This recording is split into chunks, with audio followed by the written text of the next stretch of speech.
Wie kannst du glücklich, erfolgreich und frei sein für den Rest deines Lebens?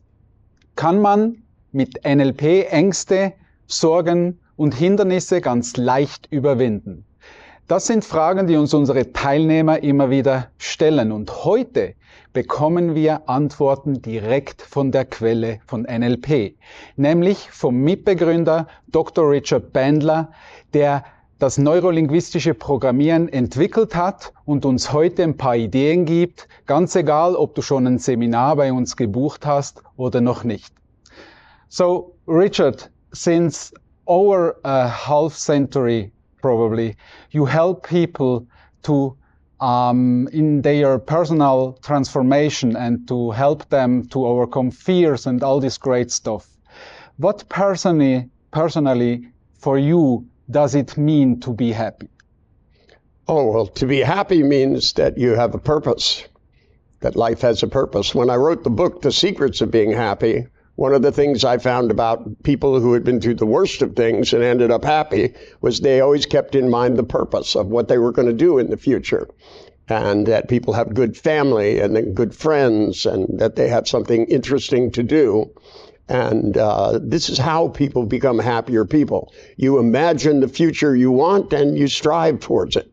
And that human beings are the happiest when they have something to do. A lot of people think when they retire, they're going to suddenly become happy. And they don't have, they can play 20 games of golf and then they go, now what? You need some plans in life and some purpose and some goals and some things to look forward to. And with my clients who come in, most of them have been given up on by everybody. All they think about is how bad the past is. They don't realize the best thing about the past is that it's over. And the best thing about the future is you can redesign it into anything you want. And I try to give them the tools to be able to not only redesign it, but to go and live it as well. So if you look at your masterpiece NLP today, what is it for you now? What it became? Well, to me, it's not one thing. Right? Remember, I'm a mathematician by trade. That there are various models. Some of the ones I developed along the way, I don't use anymore because I've developed better models. See, the thing about a theory is you have to defend it to the death. You have to be right. The thing about a model is we understand it's a description of how to do something, and there are better descriptions as time goes along. The model we use today is much better than the model we used 40 years ago. And, I've been at this 5 decades, and I'm still not standing still. I'm still thinking of better, quicker, faster ways to get more done. And, the different models that I've developed over time end up having different purposes. I just rewrote The Structure of Magic, so it's not a book about language and therapy, it's a book about problem solving. I discovered over time the model that we'd originally built, that I had built with John Grinder, was a great model as describe what therapists did, but it didn't tell you how to achieve change. The model, the way we use it now, which is some of the same things but used differently, solves problems so that people can get over difficulties and get on to the future. What would you recommend to especially young people that want to overcome fears and worries, to be motivated or more motivated to achieve their goal as a first step? Well, the first step is to realize that the only thing that's in your way is how you think. Right? That the problems don't exist in the universe. Fear doesn't exist in the universe. It exists as a byproduct of how you think. So if you change the way you think, it changes how you feel, and therefore changes what you're capable of doing.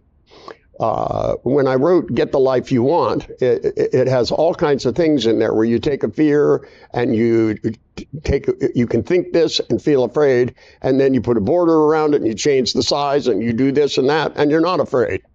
And those formulas are a byproduct of an overall belief. And so when you're thinking things that make you uncomfortable or make you nervous or make you anxious or make you feel limited or like something is impossible, remember, that's just thinking. And if anything can change in the world, it's how we think. It's the most malleable thing there is. It's harder to change the shape of a share than it is to change the shape of your thoughts. And I don't care how stubborn you are, if you change the thinking, and all the tools of NLP are tools that make it easy to change your thinking. Where pictures are in your head, how big they are, how close they are, where the voice is, whether it's going in and out, whether your feelings are tumbling forward or rotating back. And, you know, if you change how you think, it changes how you feel, and then it changes what's possible for you to do. So what seems impossible becomes possible. What's defined as a learning disabled becomes a learning machine. And all of those kinds of things that we have accomplished over the 50 years come because we have a basic belief that says, look, when you change the way you think, it changes you neurologically, not psychologically. When you make neurological change, it lasts. So we have many interested people in NLP in Switzerland, and people keep asking us why they should learn from our NLP Academy that has trainers trained by you, that you founded the NLP at the time, and not from another trainer from another society that only claims to be NLP, or that claims to teach NLP. To begin with, the simplest thing is I'm the primary source of things. Mm-hmm. I founded with John Grinder the Society of NLP many decades ago, right? All of the techniques are represented in our books. And the fact that somebody else swiped it out of a book and put it in their book doesn't make them the person that understands it. It makes them the person that stole it. And if they'll steal from me, they'll steal from you, right? My trainers only get certified for 2 years. And then I need to check up on them and make sure they're state of the art. This is a very young field. And if you're being taught things from 40 years ago, then there are lots of people stuck at levels of my development. I'm not one of them, and you shouldn't be either. You should be learning state-of-the-art information. You come here all the time and keep updated. All the other NLP trainers that are certified NLP trainers and certified NLP practitioners, all of these people that are certified, where my signature is on their certificate in ink, not copy, not photostated, right, are people who have remained state-of-the-art. So they're there, they have the most current techniques, the most current technology, and they're honest, which is a good combination when you're spending your money. That's my personal belief. I realize there are people that think they're entitled to everything that I've done, but I'm not one of them. I think that my students spend a lot of money, a lot of time, and a lot of energy learning to have the skills that you do and that others do who are certified trainers. And if you're going to get something, get as close to the source as you can. It's always worked for me. It will work for you. So as a last question, I'm really interested in it and curious about it. We are in the trainer team, and we have the privilege to assist you in your seminars. And in every seminar, we find out new things, new stuff, excited ways that you do in a different way. And it seems that you are changing always things what you are doing. Think about it this way. If I didn't change what I did all the time, I'd be the biggest hypocrite on the earth, right? That, you know, I'm the person that tells people you can change everything and make it better. And that's not just you, that starts with me. If I taught the class the same way every time and didn't improve it and didn't improve my skills, then I'd be a real hypocrite to tell you that you could do it in your life. My rule of thumb of all these things is go first. And this is why I have led the field since the beginning and intend to do it for quite some time yet.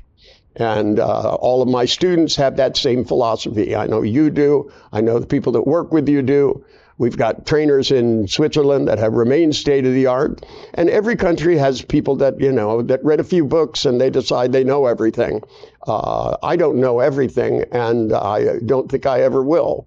But I'm going to keep finding out things and finding out better ways to do things as long as I'm on this planet, maybe a little longer. Who knows? So that was great. Thank you very, very much, Richard, for your time. I appreciate it really. And yeah, Switzerland. Switzerland. You're coming. Switzerland. Thank you.